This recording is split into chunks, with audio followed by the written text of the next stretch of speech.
No joke, this monitor made me go from a rubbish Overwatch player to a less rubbish Overwatch player. But no, seriously, since upgrading to the LG OLED, my gaming experience has just gone up a few notches. For over a year, I had been using the 4K Dose Spectrum monitor, and I seem to be one of the only lucky few that bought one and actually received it. I'm not going to deny, it is an incredible 4K monitor. It has 144Hz, supports HDMI 2.1, had USB-C with 100-watt charging, and it also had an awesome minimal design. But from speaking to other gamers, especially Ali from Optimum Tech, who has been a bad influence on me, jumping to 240Hz from 144Hz is a big difference. And I'm someone who's playing first-person shooters 90% of the time, so anything I can do to improve my experience, I'm down. I'd been wanting an OLED gaming monitor for years now. I already knew how amazing OLED was because of the OLED TVs that I've had, but playing first-person shooters on huge gaming TVs just doesn't make sense.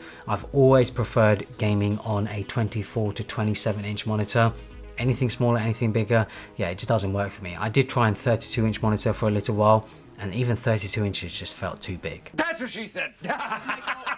So when LG announced their new 240Hz OLED gaming monitor, I knew I had to get one. I did have to patiently wait for it to arrive, but now I've been using it for a couple of months. I bought mine for just under £1,000, so it's definitely not cheap and not meant to target the mass market, but there is nothing else like it for the price. In the box, you get a USB cable for the built-in hub, a HDMI cable, a DisplayPort cable, which is also nice to see. More and more manufacturers aren't giving cables with their monitors, so it's nice to see LG include them.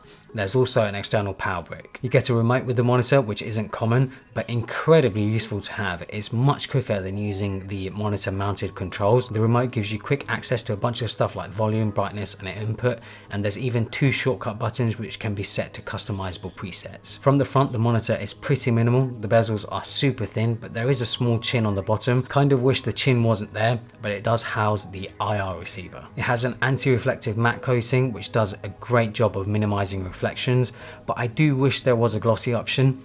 I just personally prefer glossy monitors. The back and side profile of the monitor is where things get interesting. The edges of the monitor are super thin because it's OLED, it doesn't require lots of space, but then there does need to be a place for the brains of the monitor, and that part is pretty thick and chunky. There are 2 HDMI ports, 1 display port, an optical out, and a built-in hub. There is no USB-C port whatsoever, so if you're hoping to have a 1 cable setup with a laptop or a MacBook or something like that, unfortunately it's not possible. I have my monitor mounted to a monitor mount. I really didn't like the stand that came with the monitor. It's just way too gamery for my personal taste, and I feel like it takes up valuable space on the desk. There is RGB on the back of the monitor. Again, not really my thing, but I know others will love it. There's a few color options, and you can even have it cycle through the colors, but you can't have it sync with any other RGB lighting you might have. So I have mine switched off. I just think it looks better. I'm just not a fan of unicorn vomit. Overall though, it's a pretty clean looking monitor from the front. When mounted to my monitor mount, it doesn't look gamery at all. It just looks like any other monitor. The monitor does only have a 2560 by 1440 resolution. Not an issue for me, as I'll be primarily gaming on it.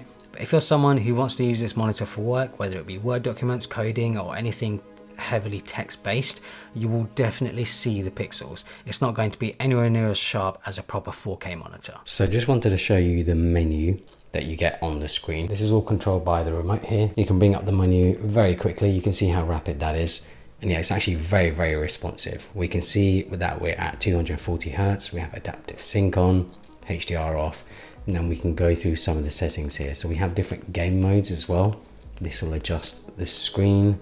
I usually just have it on Gamer 1, Game Adjust, Adaptive Sync, Black Stabilizer, Crosshair, FPS Counter, Reset, Picture Adjust. There's a lot of picture adjustment options here that you can choose, which is useful to get the monitor just right for you. You can even change the hue and saturation, which is pretty neat to see. It's not something you see that often on monitors.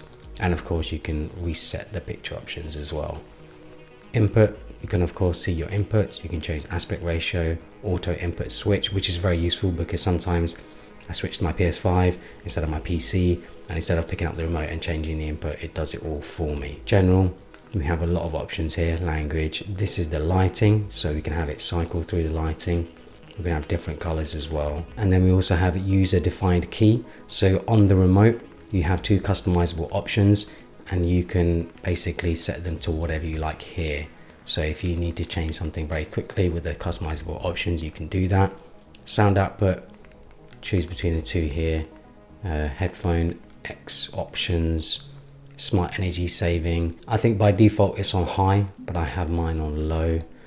Deep sleep, automatic standby, input compatibility, remote setting, buzzer, OSD lock information. You can see actually that I've been using it for 92 hours. So yeah, I have used this monitor quite a lot since I've got it. Now let's get onto the gaming experience. So I was able to connect up my PS5 no problem whatsoever, and I got 1440p output at 120 Hz with variable refresh rate. It worked perfectly first time. I didn't even have to mess around with any settings, and I was really impressed by how smooth it was.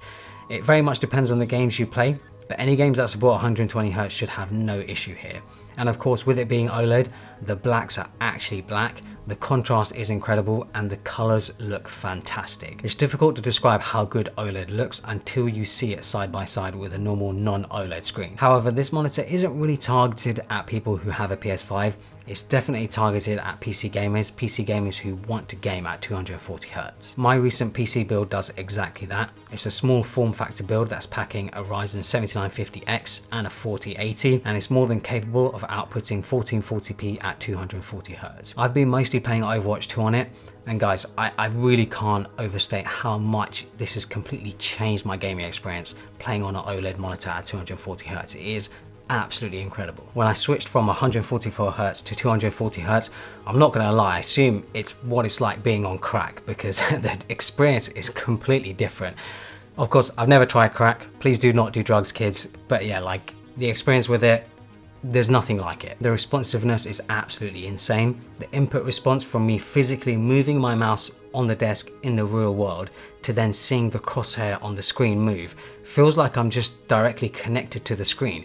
I can't even imagine what it's like playing at 360 Hz or higher. It makes an absolute world of difference when it comes to first-person shooters like Overwatch. It really has made me a better gamer. When it comes to gaming on a 1440p monitor, it's definitely not as sharp as 4K, but the difference is very minimal. When you're focused on the game itself, you forget about the sharpness. I am very much a pixel peeper, especially because I do design work. I do a lot of design work, I do coding and stuff like that. So I definitely do notice the pixels, but when I'm gaming, that's not really what you're focused on. You're focused on actually playing the game, you're focused on what's going on the screen rather than all the sort of little bits of text, all the UI elements. And UI elements in games are obviously much bigger than maybe if you are reading a Word document in Word or something like that. So yeah, when it comes to gaming, 1440p, 4K, you're really not going to see a huge difference. You should check out my other video on my small form factor PC build. It's an absolute beast of a PC in a very small package. So hopefully you guys enjoyed this video. Follow me on Instagram and Twitter and subscribe for more.